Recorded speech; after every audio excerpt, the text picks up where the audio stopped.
ഞാൻ സാലിം, പട്ടാമ്പിയിൽ നിന്ന് വരുന്നു. പ്രെപ്ക്യൂവിലെ ഫെബ്രുവരി ബാച്ചിലെ സ്റ്റുഡൻ്റാണ്.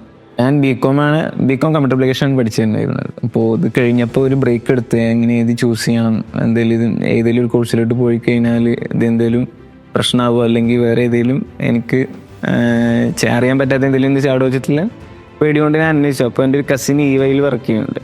അപ്പോൾ അവരോട് അന്വേഷിച്ചപ്പോഴാണ് അവരെ കമ്പനിയിൽ നിന്ന് EA ചെയ്യാൻ വേണ്ടിയിട്ട് പറയുന്നുണ്ടെന്നൊക്കെ പറഞ്ഞപ്പോൾ EAനെ പറ്റി അന്വേഷിച്ചു. അപ്പോൾ യൂട്യൂബിൽ നോക്കിയപ്പോൾ ഒരു യൂട്യൂബ് ചാനലായിട്ട് പ്രെപ്ക്യൂവിനെ പറ്റി അറിഞ്ഞു. അപ്പോൾ ഞാൻ ഇൻസ്റ്റാഗ്രാമിൽ കയറി ഒന്ന് എൻക്വയറി ചെയ്തപ്പോൾ പ്രെപ്ക്യൂ കിട്ടി. അങ്ങനെ അന്വേഷിച്ചിട്ടാണ് ഞാൻ ഇവിടെ എത്തിയത്. അപ്പോൾ പ്രെപ്ക്യൂവിൽ വരുന്നതിന് മുന്നേ എനിക്കൊരു സംശയം ഉണ്ടായിരുന്നു, അല്ലെങ്കിൽ അറിയില്ലായിരുന്നു എങ്ങനെ ഒരു കോർപ്പറേറ്റ് ലൈഫ് എങ്ങനെയായിരിക്കും, അല്ലെങ്കിൽ ഒരു വർക്ക് സ്പേസിൽ എങ്ങനെ ബിഹേവ് ചെയ്യേണ്ടത്, പിന്നെ കുറേ കമ്മ്യൂണിക്കേഷൻ സ്കിൽസിൻ്റെ കാര്യങ്ങൾ, ഇങ്ങനെ കുറേ കാര്യങ്ങളൊക്കെ ഉണ്ടായിരുന്നു. അപ്പോൾ പ്രെപ്ക്യൂവിലേക്ക് വന്നതിന് ശേഷം ഇപ്പോൾ നമ്മൾ വിഷ്ണു സാർ അല്ലെങ്കിൽ ഗിൽ സാറ് ഞങ്ങളെ ഫാക്കൽറ്റീസിനോട് സംസാരിച്ചതിന് ശേഷം കുറേ ഇപ്പോൾ എംപ്ലോയേഴ്സ് നമ്മൾക്ക് വന്നിട്ട് കുറേ ക്ലാസ്സൊക്കെ എടുക്കുന്നുണ്ട്.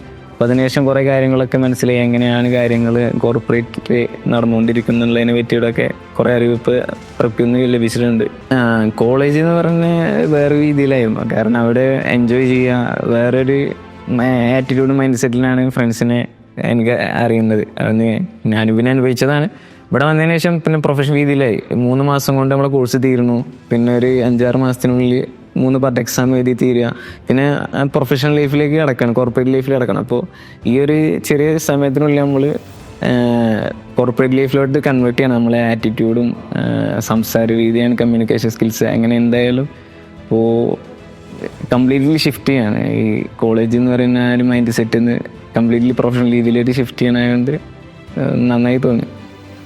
ഞാൻ എൻക്വയറി ചെയ്തപ്പോൾ പറഞ്ഞത് ഓഫ്ലൈനിൽ പഠിക്കുകയാണെന്നുണ്ടെങ്കിൽ നമുക്ക് വേറെ കുറേ അഡ്വാൻറ്റേജസ് ഉണ്ട്. നമുക്ക് എംപ്ലോയി റെഡിനെസ് പ്രോഗ്രാം അല്ലെങ്കിൽ ഇങ്ങനത്തെ ചാമ്പ്യൻസ് ഡേ ഇങ്ങനത്തെ കാര്യങ്ങളൊക്കെ നമുക്ക് പങ്കെടുക്കാൻ പറ്റും. കുറേ നോളജ് ഗെയിൻ ചെയ്യാനുള്ള ഓപ്പർച്യൂണിറ്റിയാണ്. അപ്പോൾ ഞാൻ ഓൺലൈനിനെ പറ്റി ചിന്തിച്ചപ്പോൾ അങ്ങനത്തെ ഒരു സംഭവങ്ങളില്ല, നമുക്ക് ജസ്റ്റ് സെഷൻസ് അറ്റൻഡ് ചെയ്യുക, എക്സാം അറ്റൻഡ് ചെയ്യുക എന്നുള്ള സംഭവമുള്ളൂ. അപ്പോൾ ഓഫ്ലൈൻ ബാച്ചിൽ പഠിക്കുകയാണെന്നുണ്ടെങ്കിൽ ഇങ്ങനത്തെ കുറേ അഡ്വാൻറ്റേജസ് ഉണ്ട് മനസ്സിലായതുകൊണ്ടാണ് ഓഫ്ലൈൻ ബാച്ചിൽ ചേരാന്നുള്ള തീരുമാനം എടുത്തത്. ഇത് EAൻ്റെ എക്സാം എന്ന് പറയുന്നത് MCQs ആണ്. അപ്പോൾ നമുക്ക് 3 പാർട്ടുണ്ട്. അപ്പോൾ ഏത് പാർട്ട് 1 പോയി പ്രിപ്പയർ ചെയ്യുന്നുണ്ടെങ്കിൽ നമ്മൾ ആദ്യം പാർട്ട് 1 ടോപ്പിക് ഫുള്ള് വായിച്ചതിന് ശേഷം മാത്രം MCQs പ്രാക്ടീസ് ചെയ്യുക. അപ്പോൾ മുന്നത്തെ ബാച്ചിലെ സ്റ്റുഡൻസിനോടൊക്കെ സംസാരിച്ചപ്പോൾ അവർ പറഞ്ഞത് അങ്ങനെ തന്നെയാണ്. നമ്മൾ പാർട്ട് ഫുള്ള് തറവായി വായിച്ച് കൺസെപ്റ്റ് മനസ്സിലാക്കിയതിന് ശേഷം MCQs ചെയ്യുക. അപ്പോൾ അങ്ങനെ പ്രാക്ടീസ് ചെയ്ത് കഴിഞ്ഞാൽ നമുക്ക് എക്സാം ക്രാക്ക് ചെയ്യാമെന്നാണ് എൻ്റെ സീനിയേഴ്സ് പറഞ്ഞത്.